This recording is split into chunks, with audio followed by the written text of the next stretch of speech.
What's up, YouTube? It's Kenny again. Oh, I'm driving in toward Iowa. Pick up a load. They're setting me up for a day off that I'm taking on Saturday. I'm actually taking 2 days off. It'll be Saturday and Sunday. Not sure if there'll be videos or not. Probably, definitely not on Sunday. But anyway, before we get started, I just want to give the normal disclaimer. I am not a financial advisor. I'm just a truck driver driving across the country researching and trading stocks, and I will not be held responsible for any moves you make in the stock market, not ever. I am not your mama, all right? Do your own research. Oh, I got some stray hairs hanging out. It's bothering me. So, wanted to make a video today, and we'll just talk, just briefly about these stocks, but I got some things to say regarding the video I made yesterday. Enphase holding around 165 still. It's fluctuating up and down, but she's holding the gains, and I expect that to continue to move up. Still expecting that to be up in that 210 range by the end of the year. Lordstown Motors kind of up and down. They're still trying to push it down with the articles. They're writing articles about shit that happened 4 months ago to try to still keep it down. It's just, they're trying their ass off to keep it down. I've been watching videos of the test drives and stuff like that, and just, people are still trying to keep it down, all right? You're not going to be able to contain it for much longer. When news comes out that they've secured funding, it's just, you're not going to be able to contain it much longer, all right? Whether or not they go out of business in a year is irrelevant to the fact that when the good news starts coming out and the tone starts to shift in the articles, the stock is going to go up. Okay, so I'm still confident in Lordstown Motors. OEG kind of up and down. It's still coming down. It had a pretty good news story yesterday, but the whole market was red. And, the whole market in our stocks were red. Everything almost in my watch list was red, even though the major indexes were up. And, just waiting on that good news story. It's going to pop. Hyliion has been up and down too. Just no real good news stories. Hyliion's going to take a while to come up to some good levels. It just is what it is, guys. I'm still just waiting on everything. I know it's not very exciting to watch videos about, but that's just where I am. I'm waiting on a bunch of stuff. So I want to talk a little bit more about what we talked about yesterday, about the people that write these articles not being on your side and stuff. And I wanted to just talk about some examples of that to maybe help you realize it and see it, okay? And we're going to use Lordstown Motors as an example, okay? And I know a lot of you guys don't believe in Lordstown Motors, and that's fine. It still doesn't change the fact of what we're going to talk about here, which is that these companies that put out these articles, okay, they twist the facts and use misleading terminology, misleading phrasing and words, and rephrase things and use words that cause fear or excitement, depending on what their goal is with the article, okay? Their goal with these press releases, these articles, oftentimes is to try to make you do something in the stock market because they're not on your side. If they want to push a stock down, then they will twist everything to make it sound negative. And if they want you to buy the stock, they'll twist everything to make it sound positive. And I want to give some examples of that, okay? So, first of all, like I said before, okay, right now, they want Lordstown Motors to go down, okay? So they're twisting everything and trying to do everything they can to put out negative articles to try to push the stock down. I-39 South. And so they're regurgitating news from 4 months ago about insider selling, okay, saying, oh, they all sold it right before.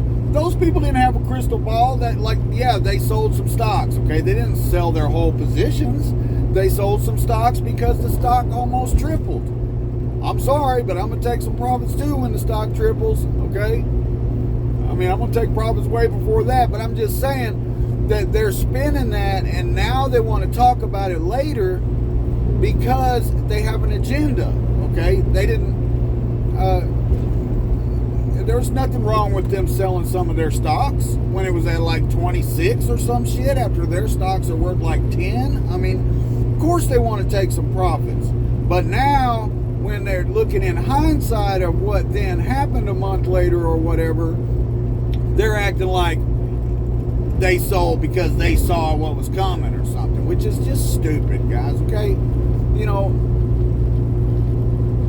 I mean, they knew there could be a pullback. They knew the stock was way up.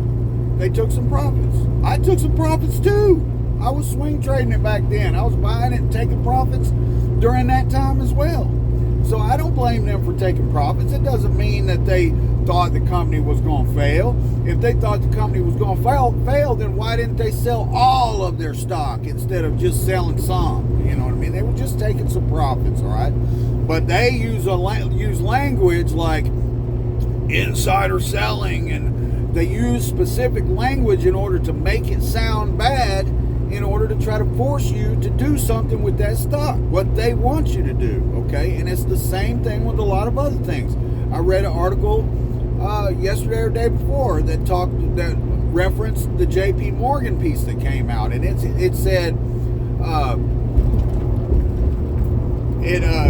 JP Morgan, okay, when they came out with it, they said the stock was too volatile, they were stopping covering it. And in that piece, there was a paragraph or something that talked about how the stock is not necessarily predictable because of like local economic factors and stuff like that.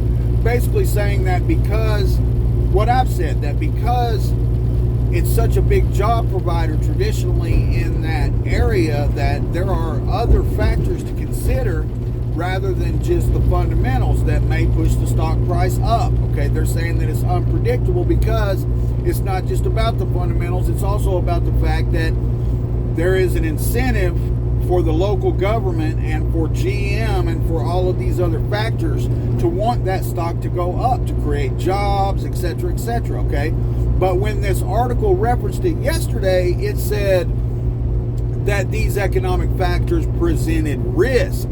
But that is not what JP Morgan said when they released that. That was not what they said.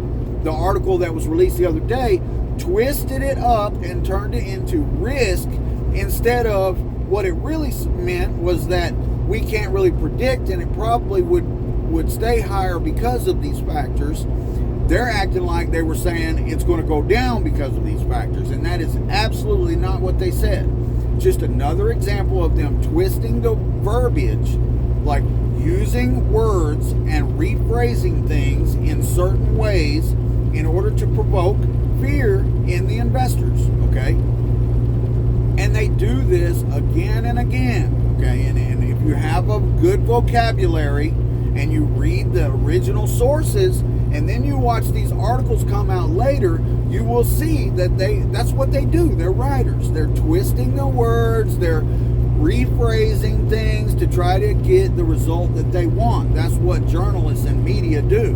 And, I'm not saying necessarily that there's anything wrong with that. What I'm saying is that you need to be wary of it, and you need to realize that that's occurring. It's like, I've used this example in other contexts. It's like reading a book by Sigmund Freud versus reading a book that someone else wrote about that book by Sigmund Freud. Okay, this person who wrote a book about it has their own agenda and twists the words and changes verbiage and uses different terminology. And then why would you listen to this person when you could read the original source, Sigmund Freud's work? Okay, it's the same thing, and it's what these articles do. You know what I mean? They take an original source, they twist the words to their agenda to try to force you to make a move in the stock market, okay? Now, I know we're talking about Lordstown Motors with my examples, but this could apply to just about anything. It could apply to any stock. And it happens all the time, guys, and you should realize it and try to pay attention. Go back to the source material when you can and read what they actually said, because there are a lot of times when things get twisted, all right?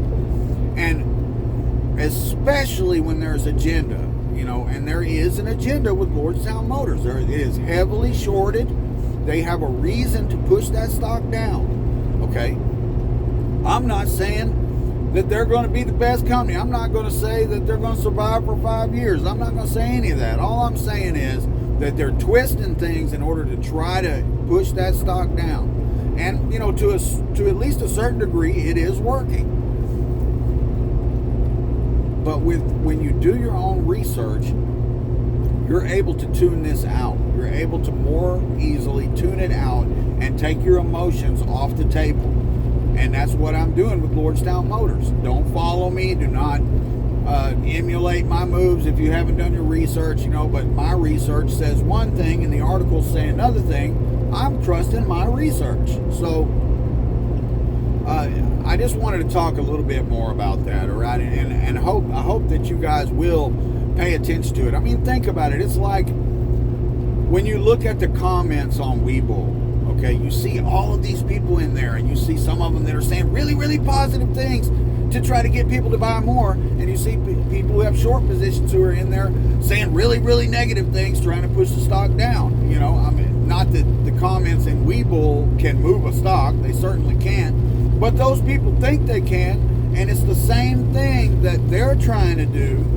What they're trying to do is the same thing that all these people that write these articles are doing. They just have a much larger audience, you know, and are able to actually make stocks move with those articles.